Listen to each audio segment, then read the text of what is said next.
pray before we go into this, just for you to prepare your guys' heart and my heart, because it's a difficult sermon that I'm gonna do. So, thank you, God, for your word. Thank you, God, because you have prepared us and you have equipped us with the skills we need to preach it. And thank you because everything that is in your word is your breath in it, and it's life, and it's living, and it continues to be relevant till today. In Jesus' name we pray. Amen. Amen. So, welcome Coastal Community Church to our service. I wanted to say that we've been on this series that is built different. And it's just a study on the book of Peter. So we've been going book to book to book. But in this last day, we reserve a very special sermon. And before we start, if you're coming late, you can just come in.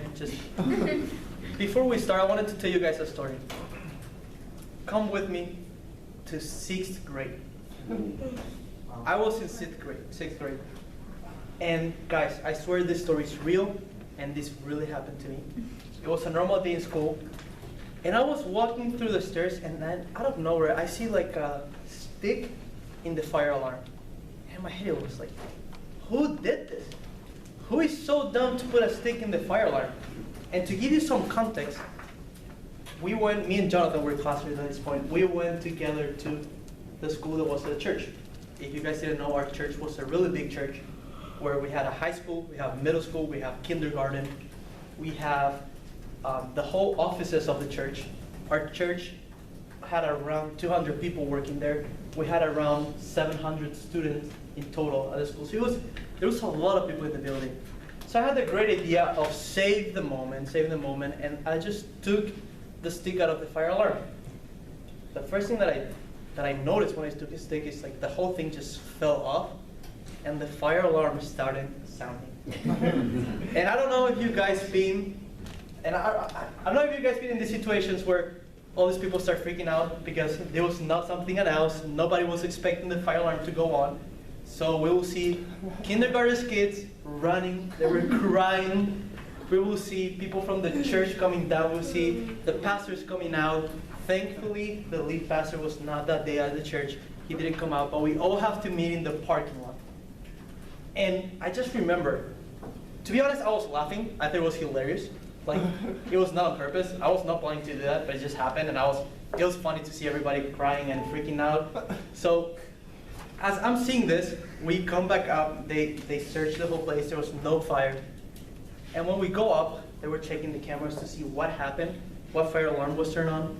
And then they didn't have an exact, they were not reaching exactly, the camera was not pointing exactly to where it happened, but they saw me, and I was the last one to walk into the space before it went on. So the directors, the principals, they call me, and they're like, Thiago, what happened? Guys, I had two options. The first option, I can deny that it was me, and that was not gonna work well. The camera definitely pointed that I was the last person to get into that space. Second option was to tell the truth. And I knew, guys, I was not a good kid at that point in middle school. I knew if I told the truth, they were not gonna believe me. I knew that if I tell the truth and they see my character, it was not gonna line up. So I decided, man, let's try it out. I'm gonna tell the truth. As I'm telling them the truth, like, yeah, there was a stick in the fire alarm, and I just was trying to save the day, pull it, and then the whole thing fell off. Like, that's what happened. They were laughing. They were like, yeah, like, why are you lying to us? Just be honest that you turned on the fire alarm. And I was like, guys, I did not turn off the fire alarm. The end of the day, got suspended, 3 days. Terrible. My parents did not believe me either. Nobody believed me. But I knew that was the true story. And I had some classes with me that day, and we all remember what happened. And it was so funny because nobody will believe me that that was true. I wonder how many of us are in the same situation where your only escape is to tell the truth.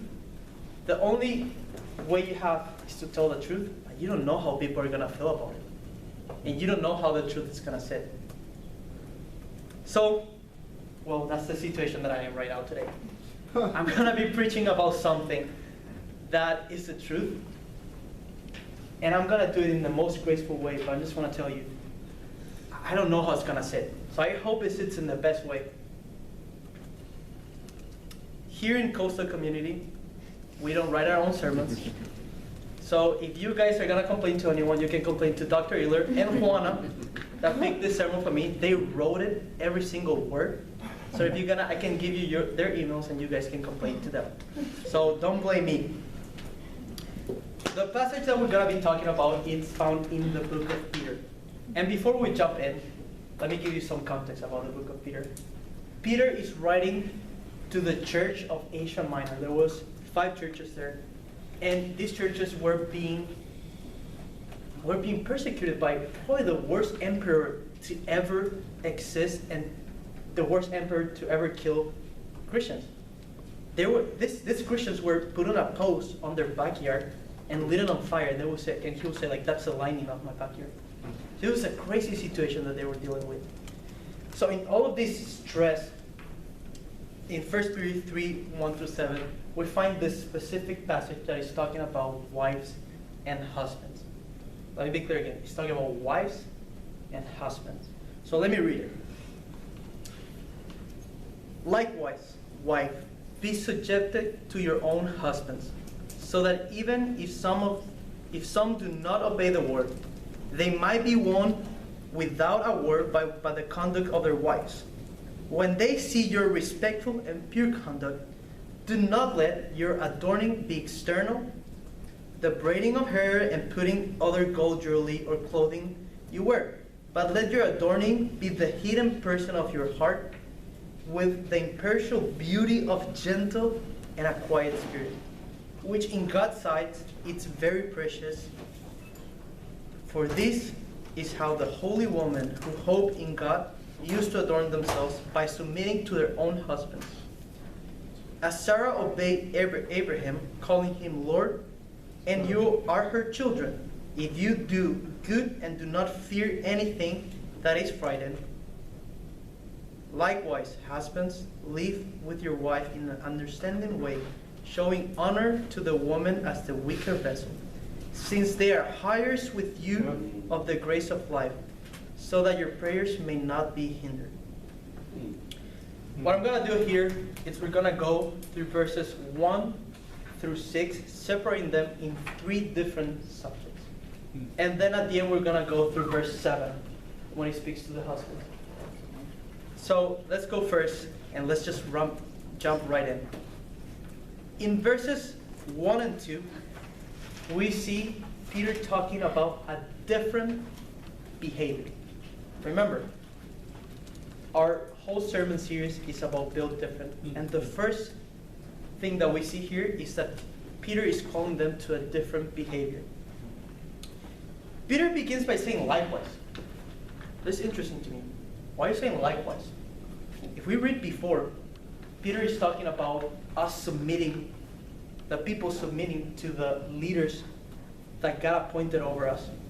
He's also speaking about slaves submitting to their masters. And he's saying in the same way that this is happening, everybody's called to submission, but in that same way, wives, be submitted to your husbands. And this is an interesting thing. It says that we are called to be submitted, and we can see this in the whole verses before. But it says here specifically, wives are still called to be submitted, even if their husband is not a Christian. So, and it continues to say, that they may be won without a word. We always hear people saying, action speaks louder than words. Yeah. In that same way, Peter is calling the wives here to not allow the conduct of their husband determine the conduct that they're going to have. And that by showing that conduct, it says that their husbands will be reached. By showing a conduct of purity, it says that husbands will be reached. And it says that this conduct is a respectful and pure conduct. If they don't want to, what Peter saying here is like, if they don't want to follow God, that is okay. But that's not going to determine the way that you act towards them. And let me be clear again, in this specific passage, it is speaking about the wives. And it says, even if they are not followers of God, you're still called to a different behavior. It says that in the same way, the slaves, even if their masters are not acting like they were supposed to do, you're still called to be respectful to them.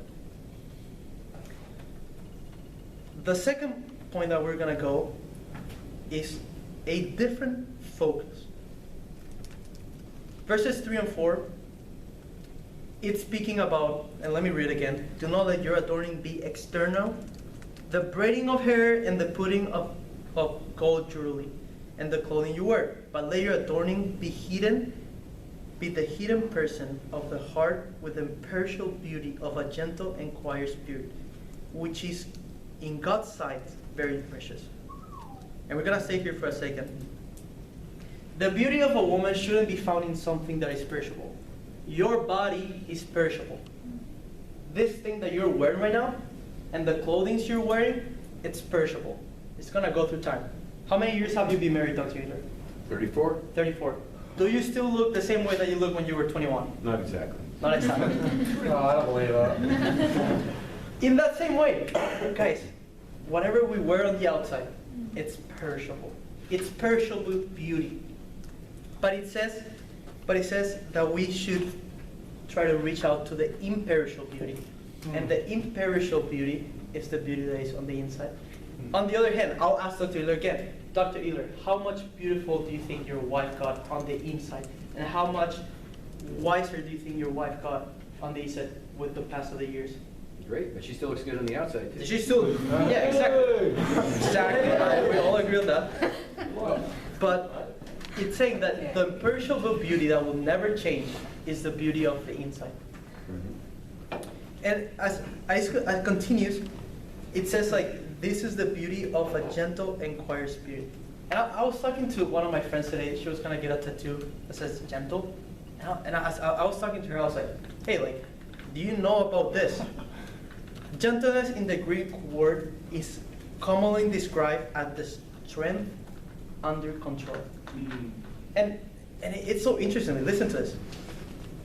It is the trait used of Jesus in Matthew 11:29, and is commanded to all Christians in Matthew 5:5. It's the same gentleness that Jesus Christ had when he was putting in pressure, when people were talking bad about him, when he was getting crucified. It's the same gentleness that Jesus had. That is the one that Peter is calling the wise to have. It's a gentle spirit. And it's also interesting because it's the same gentleness that says that Moses had. That it says like it's a gentle, the meek spirit that Moses had that was different from all the people on Israel. It sets people apart, the gentleness of the heart. This gentleness is talking, it will set you apart from everyone else. So it's a different focus. It's a different, instead of looking on the outside, on what we see physically, we're looking on the inside. Now, this thing has been taken out of context in a lot of times. A lot of religions, they think, I'm going to look horrible on the outside, and then on the inside, it's all that matters.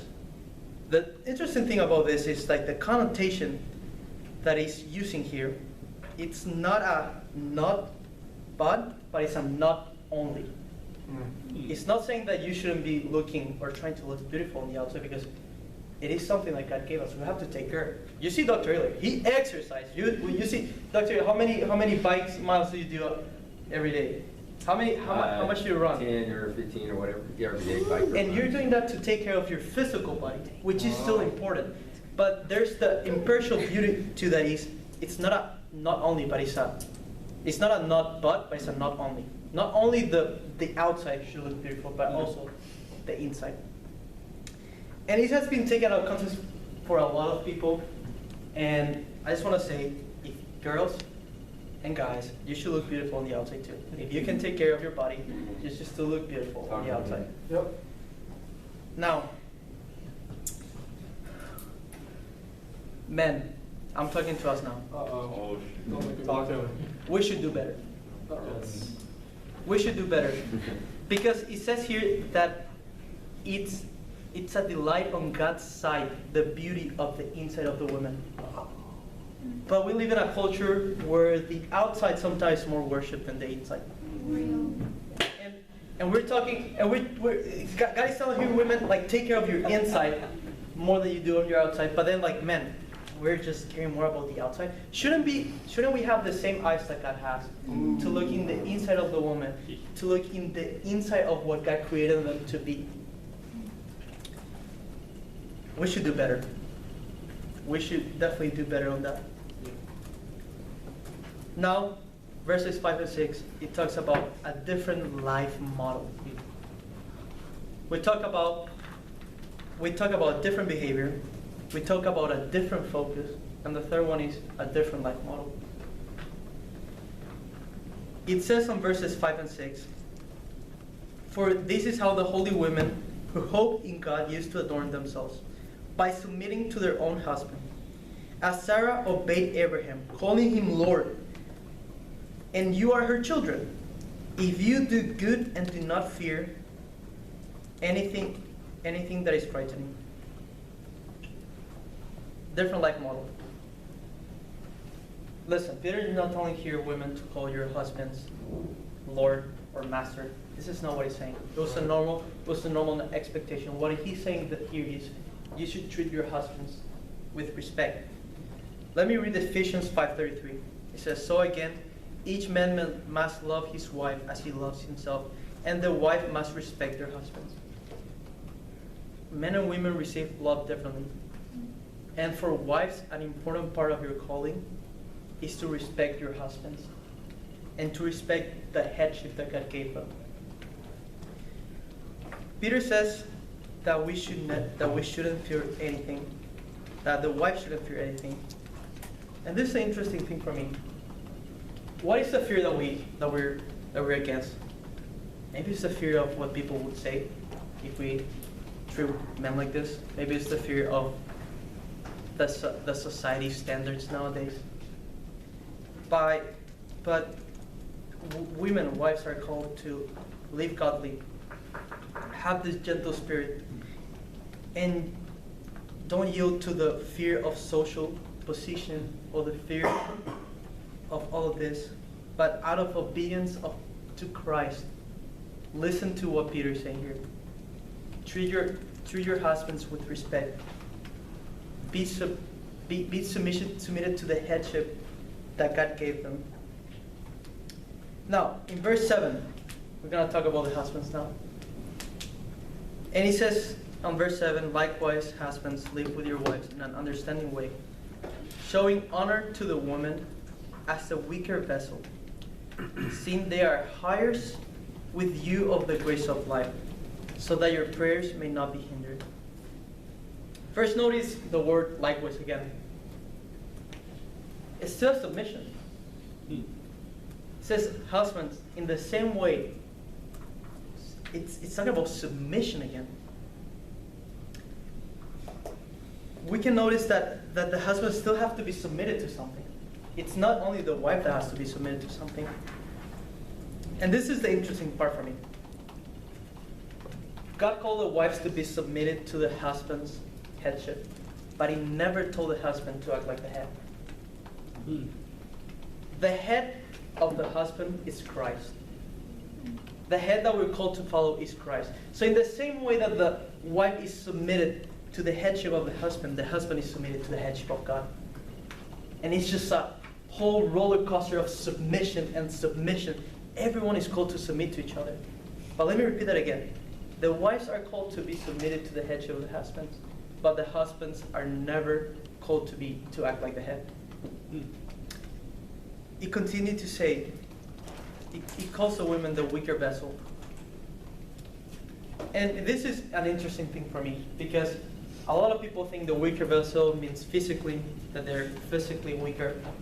A lot of people think that this means that they're weaker in over all areas, like this how even in the future some philosophers will put women as if they're less of a person.